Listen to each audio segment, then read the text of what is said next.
Eu saúdo a amada igreja com a paz e a graça do Senhor Jesus Cristo. Amados, nós estamos em mais um estudo da nossa série, O que a Bíblia diz. E nós queremos agradecer a sua presença e pedimos àqueles que estão nos acompanhando através do canal no YouTube, que você possa estar se inscrevendo aí no nosso canal, estar acionando o sininho para ser notificado das novas postagens e deixe o seu like, o seu comentário, porque é exatamente isso que nos faz estar melhorando cada vez mais aquilo que nós nos propomos a ministrar na casa do Senhor. O que a Bíblia diz sobre o cristão fazer uso ou não de bebida alcoólica. E é exatamente sobre esse tema que nós queremos meditar nessa noite. E nós queremos iniciar, então, com duas perguntas. Um cristão pode beber? O que a Bíblia diz sobre o cristão e as bebidas alcoólicas? Até bem pouco tempo atrás, rapidamente, qualquer membro de uma igreja evangélica diria que beber é pecado. Alguém iria logo dizer, olha, eu fui liberto da escravidão da bebida. E há certamente pessoas que nem pensam na possibilidade de colocar um trago de bebida na boca, porque isso poderia fazer com que o desejo de voltar ao vício, pudesse algemá-la, acorrentá-la, tragá-la de novo, como no passado. Mas, é claro que tudo aquilo que nós decidimos realizar, precisa estar balizado, precisa estar ancorado na palavra de Deus. Não é uma questão apenas de modismo, não é uma questão cultural, não é uma questão de que a maioria está fazendo, eu tenho que fazer. Mas nós precisamos entender aquilo que a palavra de Deus nos ensina. Porém, antes de responder a essas duas perguntas, nós vamos nos pautar em cima de duas declarações que eu acredito que são importantes nesse tipo de discussão, que envolve temas polêmicos da atualidade e que são importantes na nossa caminhada cristã. A primeira declaração, ela foi feita por um teólogo do século XVII, o nome dele era Rupertus Meldenius. Ele disse assim: nas coisas essenciais, unidade; nas não essenciais, liberdade; em todas as coisas, amor. Ou seja, Rupertus dizia que aquilo que é principal, aquilo que é essencial, deve haver unidade, deve haver uma caminhada conjunta, coletiva. Naquilo que não é essencial, naquilo que é secundário, nós temos liberdade de pensar diferente, porque não é uma questão, por exemplo, de salvação.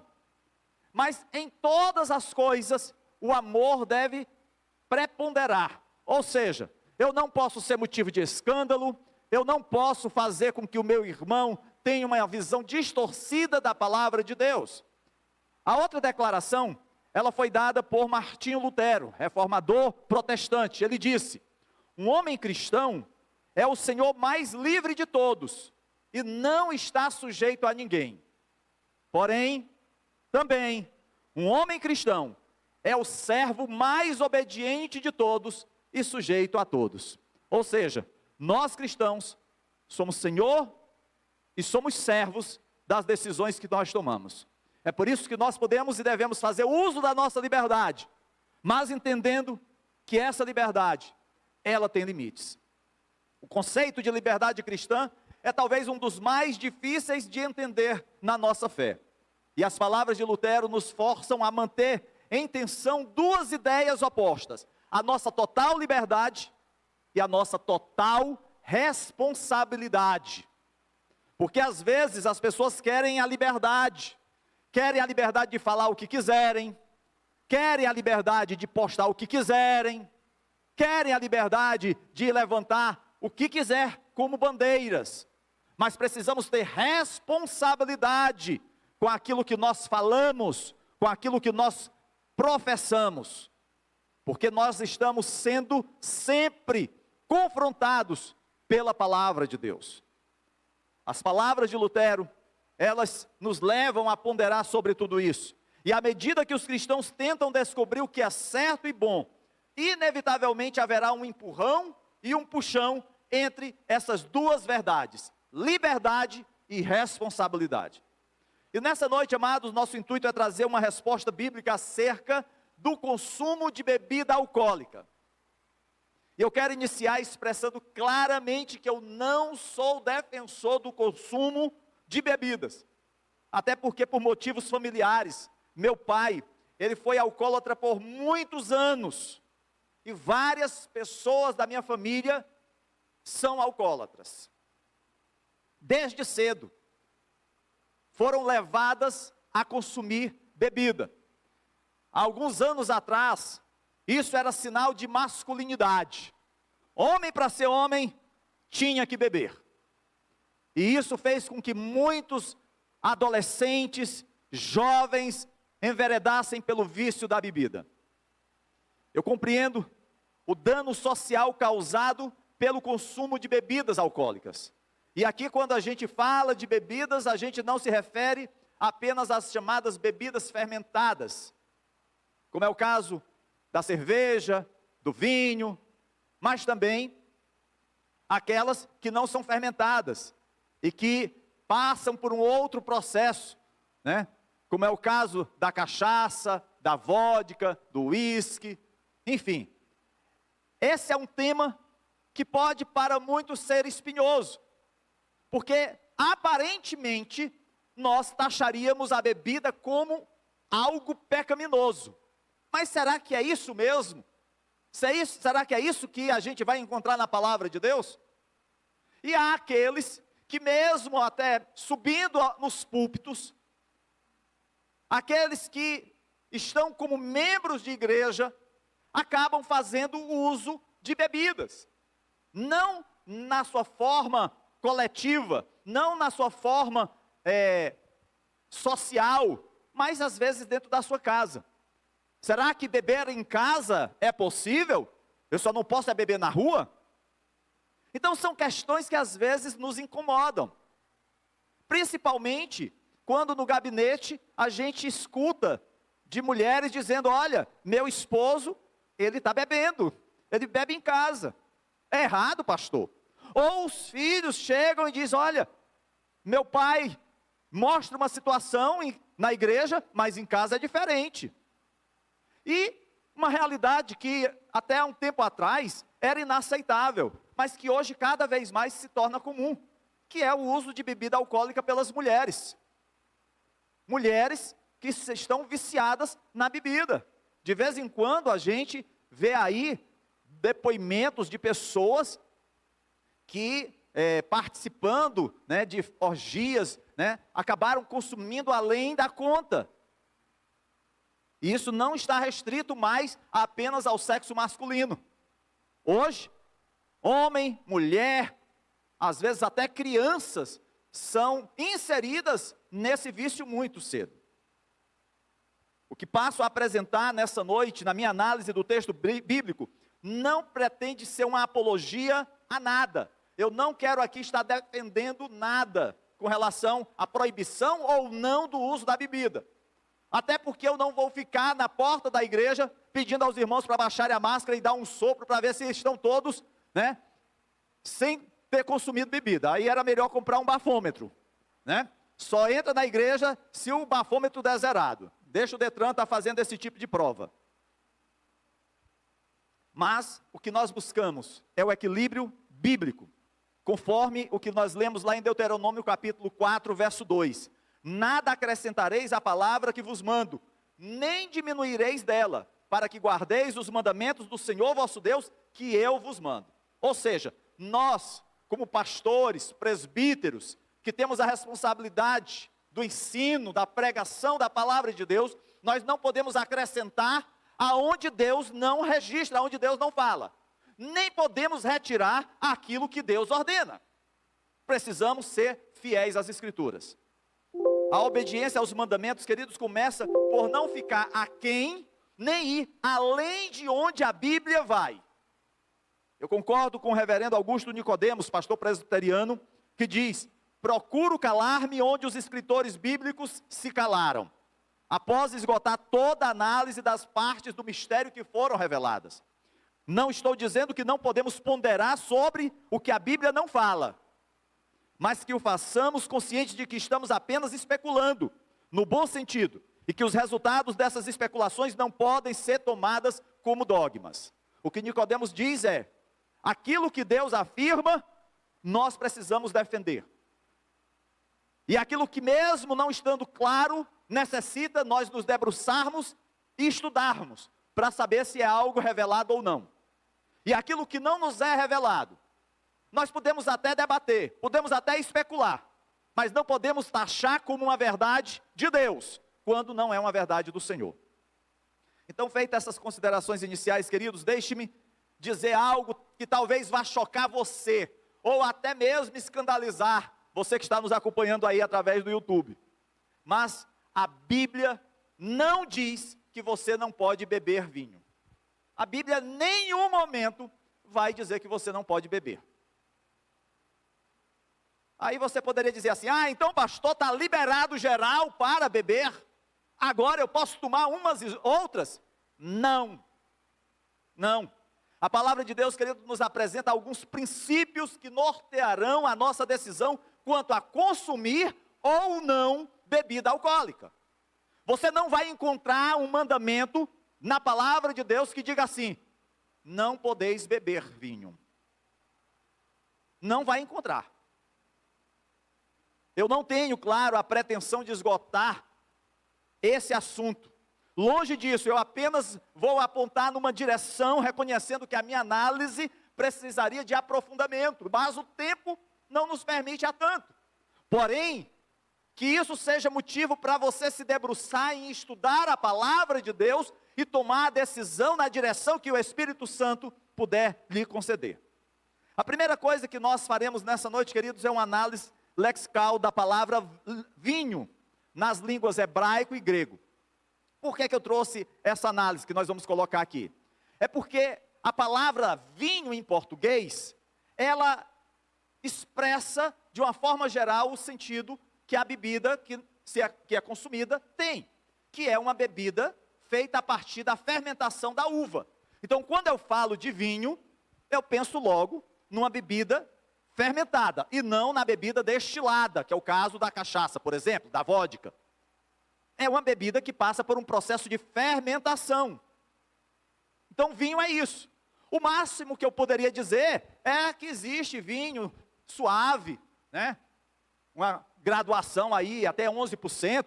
Existe vinho doces, como é o caso do vinho português, que a graduação chega até 23%. Ou você vai ter vinhos secos, você vai ter vinhos amadeirados, você vai ter vários tipos de vinhos, dependendo da uva que você vai utilizar na fermentação para a produção daquele vinho. Mas, em português, vinho é vinho. Porém, nas línguas originais, tanto no hebraico, nós vamos ver uma diversidade de palavras, quanto no grego. E aí a gente colocou algumas palavras para vocês verem aí. Você pode acompanhar. Nós não temos a pretensão aqui de fazermos um estudo aprofundado dessas palavras. É só para vocês terem uma noção de que no hebraico e no grego existem até 4 palavras que se referem a vinho. A primeira delas, a primeira delas é yain, que significa vinho. Esse é um termo genérico que é usado 141 vezes no Antigo Testamento e indica vários tipos de vinho, certo? Yain. Em Gênesis 9, versos 20 e 21 diz assim: sendo Noé lavrador, passou a plantar uma vinha, bebendo do vinho, embriagou-se e se pôs nu dentro de sua tenda. Então, essa palavra vinho aqui, mesmo que alguns queiram defender que vinho na Bíblia não tem teor alcoólico, não passou por um processo de fermentação, não há como a pessoa plantar uma vinha, beber o vinho, o suco de uva e ficar embriagado. É fantasiar demais. A outra palavra que nós temos no hebraico, que também se refere a vinho, é asique. O significado é vinho doce, ou vinho ou mosto. Lá em Oséias, capítulo 9, verso 2, diz assim: a eira e o lagar não os manterão, e o vinho novo lhes faltará. Esse vinho novo, a palavra lá no hebraico é asique. Outra palavra que também significa vinho é tirosh, que é a próxima palavra, que tem o sentido de vinho fresco ou mosto. É um vinho recém-exprimido. Tirosh ocorre 38 vezes no Antigo Testamento. A outra palavra é shecar, que significa bebida forte, bebida intoxicante, bebida fermentada. Certos estudiosos dizem que shecar, mais comumente, refere-se à bebida fermentada a partir de frutas da palmeira, da romã, da maçã ou da tâmara, que eram frutas comuns naqueles dias da Palestina, em Israel. É por isso que lá em Levítico 10, 9 diz, vinho, essa palavra vinho aqui é yaim, no hebraico, ou bebida forte, shecar. Tu e teus filhos não bebereis quando entrardes na tenda da congregação. Isso aqui é uma advertência para os sacerdotes, para que não morrais. Estatuto perpétuo será isso entre as vossas gerações. Então vocês podem ver que existem 4 palavras diferentes que na Bíblia vão ser traduzidas por vinho, por bebida forte, por vinho novo, certo? Então, às vezes, algumas versões vão simplesmente colocar vinho, tá? No grego, também não é diferente. Existem algumas palavras que sim significam vinho. A primeira e a mais comum é oinos. Pronto. Essa palavra aparece 35 vezes em 25 versículos. Lá em Efésios capítulo 5, verso 18 diz: e não vos embriagueis com vinho, no qual há dissolução. Ou seja, vinho aqui também não pode ser suco de uva, porque suco de uva não nos faz embriagar e nem causa dissolução. Outra palavra, oxus, cujo significado é a mistura de vinho azedo, ou vinagre e água. Essa mistura, ela geralmente era utilizada pelos soldados romanos. A palavra só ocorre nos evangelhos e somente no episódio da crucificação de Jesus, sendo traduzida mais comumente em algumas versões da Bíblia por vinagre. Mateus 27, 34 diz assim: deram-lhe a beber vinho com fel, mas ele, provando-o, não o quis beber. A outra palavra é siquera, que significa bebida forte. Essa era uma bebida intoxicante, diferente do vinho. Do mesmo jeito que aconteceu na palavra lá do hebraico, ela era um produto feito de uma mistura de ingredientes doces, derivados de grãos, legumes ou suco de frutas, tâmara e decocção do mel. Lá em Lucas 1,15 diz assim: pois ele será grande diante do Senhor, não beberá vinho, esse vinho aqui é oinos, nem bebida forte, siquera, e será cheio do Espírito Santo. Isso aqui falando de João Batista.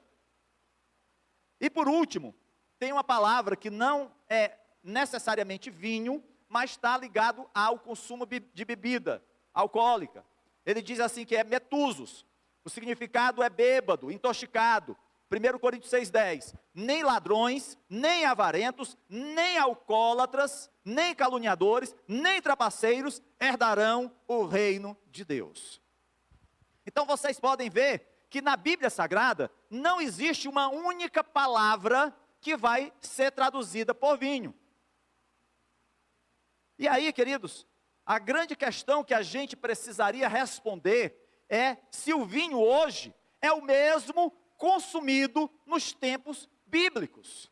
Será que o vinho que nós temos nas prateleiras de supermercado é o mesmo vinho que foi produzido pelo povo do Velho Testamento ou nos dias dos apóstolos? Essa é uma questão que é até um pouco difícil de ser respondida e que vai haver uma certa dificuldade entre os teólogos, entre os estudiosos, de dizer se era o mesmo vinho ou não. Há aqueles irmãos mais afoitos que vão logo dizendo assim: olha, se é o mesmo vinho, então eu posso beber também, porque a gente vai ver homens de Deus bebendo. Logo, eu também poderei beber sem nenhum problema. Nós precisamos, queridos, responder se há alguma analogia entre aquele vinho no passado e o vinho dos nossos dias. E as conclusões nem sempre são únicas. Por exemplo, um teólogo americano, pregador e escritor reconhecido, que é o pastor John MacArthur, ele tem uma Bíblia, né, que é comentada por ele, tem vários livros escritos e traduzidos para o português, já é uma pessoa de idade muito avançada, mas ainda tem um ministério super atuante em toda a América do Norte. John MacArthur disse o seguinte, que o vinho consumido nos tempos bíblicos não era o mesmo vinho com teor alcoólico dos nossos dias. Para MacArthur, as citações da Bíblia que envolve vinho, geralmente deve ser entendida como algo que era misturado à água. Ou seja, para MacArthur, a palavra vinho era uma mistura de água com uma pasta de uvas. Porque como não se podia conservar as uvas muito tempo, elas então eram levadas ao fogo, e aí era feita uma pasta daquele material que era guardado por longo tempo. E quando se pretendia consumir, misturava-se com água. O grande problema é porque essa pasta não era fermentada. E aí, o poder de embriaguez dessa pasta já não existiria. E isso invalidaria alguns versículos da Bíblia. Mas aí John MacArthur vai e diz, bom, mas isso não é para todos os vinhos. Isso é apenas para alguns vinhos. A dificuldade vai ser identificar quais vinhos eram de origem fermentada e quais não eram. Existe um outro reverendo, não tão conhecido como John MacArthur, mas também pastor americano, de nome Robert S. Hayburn, que ele diz que o vinho é vinho. Era basicamente a mesma bebida do passado. A bebida de hoje é quase a mesma coisa de outrora. É uma bebida que a Bíblia celebra de muitas maneiras. É um presente de Deus, mas que o homem pode abusar pecaminosamente. O que o doutor Hayburn coloca é que o vinho é um presente de Deus, não é uma maldição. O problema está no homem, no coração do homem, de fazer uso dele de forma abusiva, e assim ficar viciado, refém da bebida. Mas o que a Bíblia diz? A gente já viu aqui dois teólogos, já vimos as palavras na sua origem hebraica e grega. Mas o que é que a Bíblia diz? Será que a palavra de Deus lança luz sobre essa temática? E é importante a gente entender, queridos, que a nossa fonte primária de pesquisa sempre precisam ser as Sagradas Escrituras. Por isso, se a gente abrir a Bíblia lá no Salmo 104, versos 13 a 15, a gente vai ver que o salmista fala das coisas que Deus faz. E o vinho está incluído como algo que o próprio Deus fez para alegrar o coração do homem. Ou seja, o vinho como planta, a uva, ela não foi uma criação de Satanás. Veja aí o que diz o Salmo 104. Ele, Deus, rega os montes desde as suas câmaras. A terra farta-se do fruto das suas obras. Deus faz crescer a erva para os animais e a verdura para o serviço do homem, para que tire da terra o alimento e o vinho que alegra o seu coração. Ele faz reluzir o seu rosto com o azeite e o pão, que fortalece o seu coração. Então, é Deus que faz com que da terra o homem tire o alimento e o vinho. E esse vinho alegra o coração do homem. E aqui a expressão alegra o coração remete à sensação de prazer. Né? É algo que ao ser consumido traz alegria, traz prazer. Quando os fariseus criticaram Jesus, lá em Mateus capítulo 11, verso 19, eles disseram que Jesus comia e bebia. E aqui o beber não é beber, consumir água, beber vinho. indicando que ele bebia vinho. Diz assim Mateus 11:19, veio o Filho do Homem comendo e bebendo, e dizem, eis aí um homem comilão e beberrão. Eles não estavam dizendo essa expressão beberrão, porque Jesus gostava de beber 2, 3 litros de água por dia. Eles estavam referindo-se a Jesus como alguém que consumia vinho, que estava comendo e bebendo com pecadores. É por isso que ele diz, amigo de publicanos e pecadores. Porém, os fariseus não são as melhores testemunhas para falarem de Jesus. Nós sabemos disso. Mesmo que esteja relatado no livro sagrado. Vamos então a alguém que dá um testemunho sobre essa questão. Paulo. Se você abrir lá em 1 Coríntios, capítulo 11, versículo 21, você vai encontrar Paulo exortando os coríntios a se controlarem na celebração da ceia do Senhor. Paulo está falando de algo que estava acontecendo na igreja de Corinto, numa data muito especial, que era a ceia do Senhor. Ele diz àqueles irmãos para eles não ficarem embriagados. Essa, queridos, é uma admoestação que não faria qualquer sentido se a ceia fosse celebrada com suco de uva. Olha só o que ele diz, porque comendo, cada um toma antecipadamente a sua própria ceia, e assim um tem fome, e outro se embriaga. Parece que na hora da ceia, estava lá o pão e o vinho, e alguns mais famintos comiam logo, ou enchiam a cara. Paulo alerta a igreja sobre o consumo exagerado da bebida.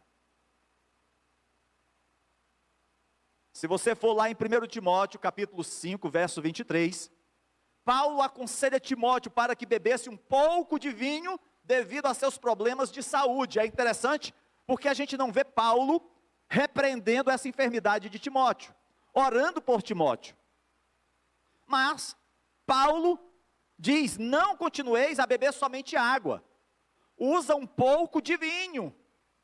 O vinho naqueles dias também era considerado um remédio, por causa do teu estômago e das tuas frequentes enfermidades. É interessante aqui observar duas coisas. Primeiro, a quantidade, porque Timóteo era um pastor, e uma das características do presbítero era não ser dado a muito vinho. E aí Paulo diz, olha, é um pouco, Timóteo, não é para encher a cara não. E não somente isso, a finalidade é para a tua doença, não é para a tua alegria, para a tua satisfação. É por uma questão de necessidade, terapêutico. Se nós formos lá em Efésios capítulo 5, verso 18, Paulo faz referências ao Espírito Santo ao falar da embriaguez causada pelo vinho. E aí ele diz que o Espírito é que deve ser a nossa fonte de alegria. A fonte de alegria do cristão é o Espírito Santo e não o vinho. É por isso que ele diz, não vos embriagueis com vinho, em que há contenda, mas enchei-vos do Espírito. A exortação de Paulo é ir para o outro lado, na contramão do mundo. Enquanto que o mundo lhe afaga, lhe estimula, lhe incentiva a consumir bebida desde cedo, a palavra de Deus lhe mostra que o caminho é outro. É por isso que eu disse, não há um mandamento, mas há princípios que nós precisamos aprender. É por isso que ao ler as Sagradas Escrituras, a gente precisa ter sempre um olhar perscrutador, de estar estudando, de estar buscando. Assim, queridos, aparentemente a proibição geral contida no texto sagrado é quanto a embriagar-se e não quanto ao consumo, feito com moderação. Ah, pastor, então pronto, eu já sei que eu não vou me embriagar, mais uma dosezinha, posso tomar, sem problema nenhuma. Será? Será que é nesse sentido que nós encontramos aqui em Efésios 5,18? Não vos embriagueis com vinho? Será que um gole não puxa outro gole? Eu tinha um primo, um homem trabalhador, um homem da família, mas durante muitos anos, ele foi viciado, preso à bebida. E ele não podia colocar um gole de qualquer bebida na boca. Se assim o fizesse, era um desastre total. Era passar um mês distante de casa, distante da família, distante de todos, só bebendo. Essa é a realidade de muitos nos nossos dias. É por isso que esse é um princípio: não vos embriagueis com vinho. Lá em Lucas, capítulo 21, verso 34, diz: acautelai-vos por vós mesmo, para que nunca vos suceda que o vosso coração fique sobrecarregado com as consequências da embriaguez. A embriaguez tem consequências. Quantos lares não foram desfeitos? Quantos relacionamentos não foram quebrados? Quantos empregos não foram perdidos? Quantas vidas não foram ceifadas? Romanos, capítulo 13, verso 13. Andemos dignamente, não em orgias e bebedices. Andemos dignamente. Será que você está tendo uma vida digna quando você está bebendo? Será que, como morada, templo do Espírito Santo, a ingestão de bebida alcoólica, quer seja um copo de cerveja, uma taça de vinho, um copo de uísque ou qualquer outra bebida, destilada ou fermentada, será que isso é digno? Lembrem-se da ceia do Senhor. Não participais da ceia indignamente. Pois, como tem lá em Gálatas 5:21, não herdarão o reino de Deus os que tais coisas praticam. Queridos, nós precisamos estar alertas frente a isso, porque aos poucos, esse tipo de situação começa a adentrar as nossas vidas, os nossos lares, com um sentido de normalidade, aonde não há normalidade. E aí as pessoas dizem: não, não é vodka, é apenas uma caipirosca. Cachaça de jeito nenhum, uma caipirinha pode contar. E aí o doce, no início, se mostra tão amargo no final.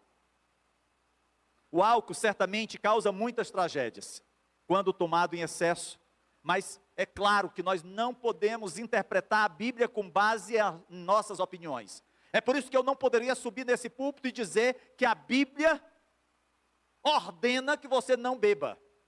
Não poderia dizer isso. Estaria sendo falacioso. A Bíblia, ela não proíbe o consumo do vinho.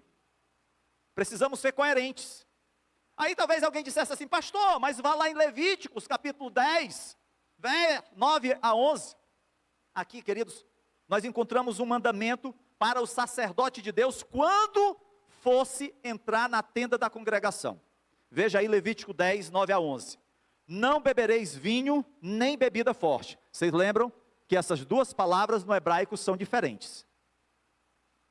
Nem tu, referindo-se a Arão, nem teus filhos contigo, quando entrardes na tenda da congregação, para que não morrais, para fazer diferença entre o santo e o profano, entre o imundo e o limpo, e para ensinar aos filhos de Israel todos os estatutos que o Senhor lhes tem falado.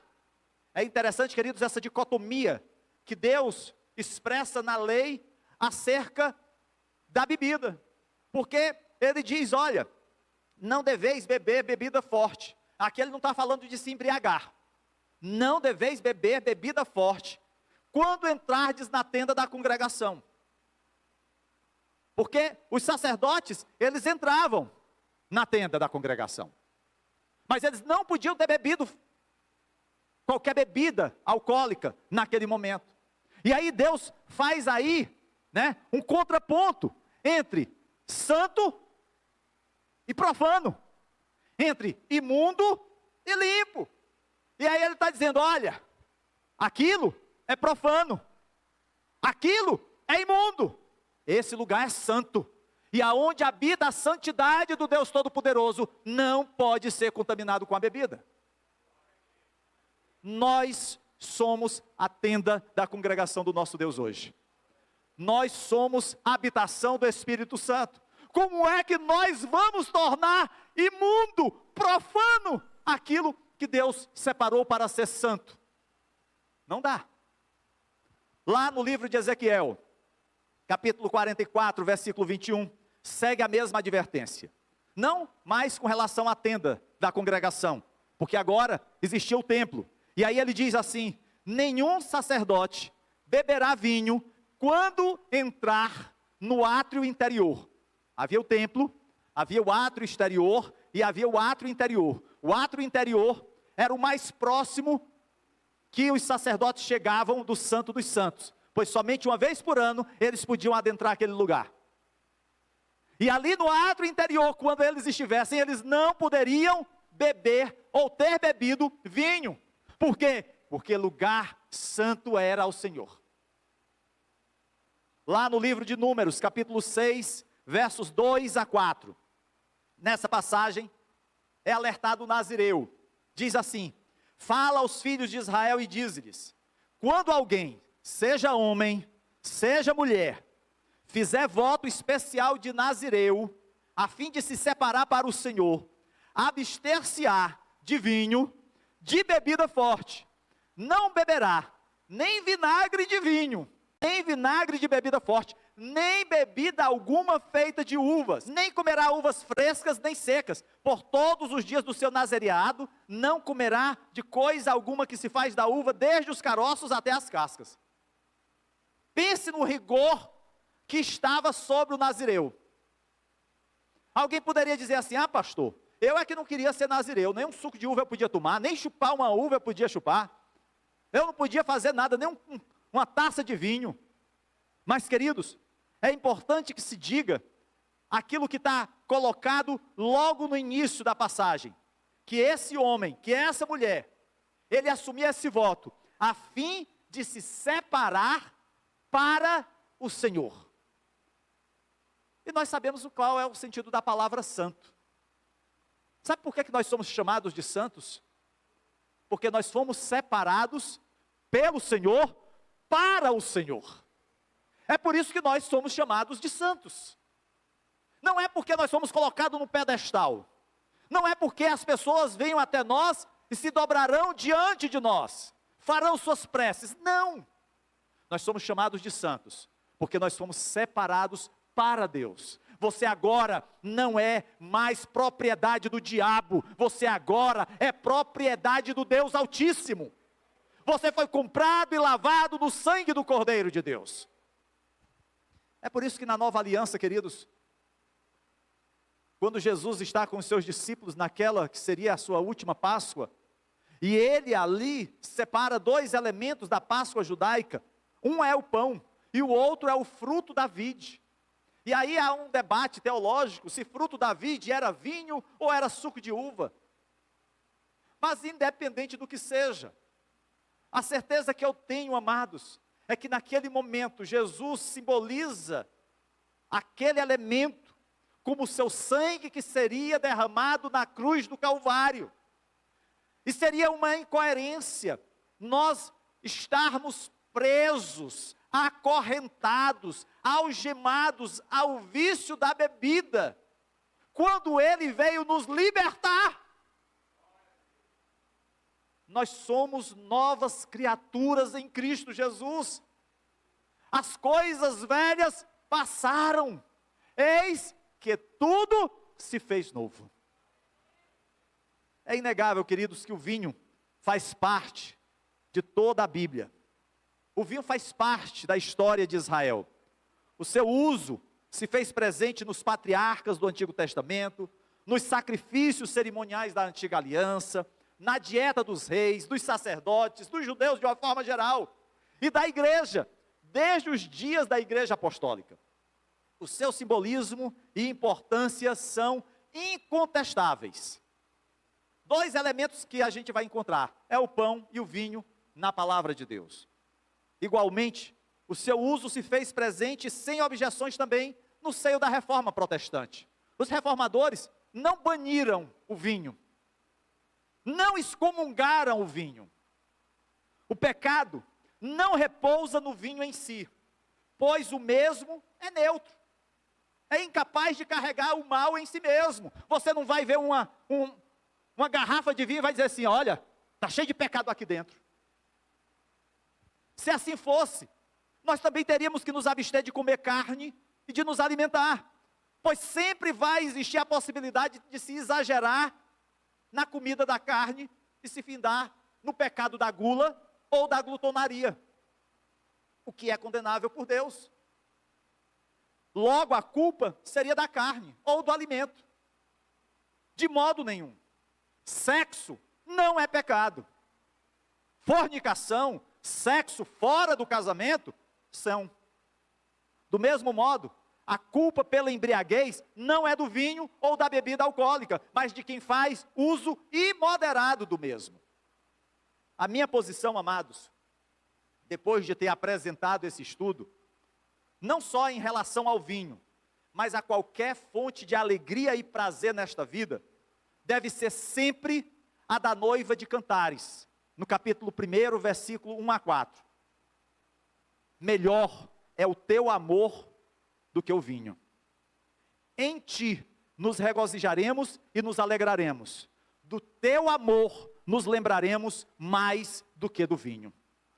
Queridos, se nós colocarmos Deus na nossa vida como prioridade, nós não precisaremos do vinho para alegrar o nosso coração, porque o Senhor será a nossa maior alegria, o nosso maior prazer. Se nós colocarmos em Deus a nossa satisfação, não vai ser um gole, um copo ou uma garrafa de qualquer bebida alcoólica que vai trazer paz, que vai fazer com que eu esqueça as minhas mágoas ou as minhas tristezas, porque passado o efeito do álcool, os problemas vão continuar existindo, e agora em dobro, porque vem mais a enxaqueca e a dor de cabeça. Então, pondere, lembre-se, na Bíblia, nós não vamos encontrar um mandamento condenando você a não beber. Vamos encontrar princípios mostrando que nós somos santos e separados por Deus, e como tais, precisamos viver dignamente, para a honra, glória e louvor do nosso Deus, e não podemos permitir que nada, nem ninguém, tire a glória de Deus, roube a prioridade de Deus na nossa vida, porque a Ele, somente a Ele, toda honra, toda glória e todo louvor.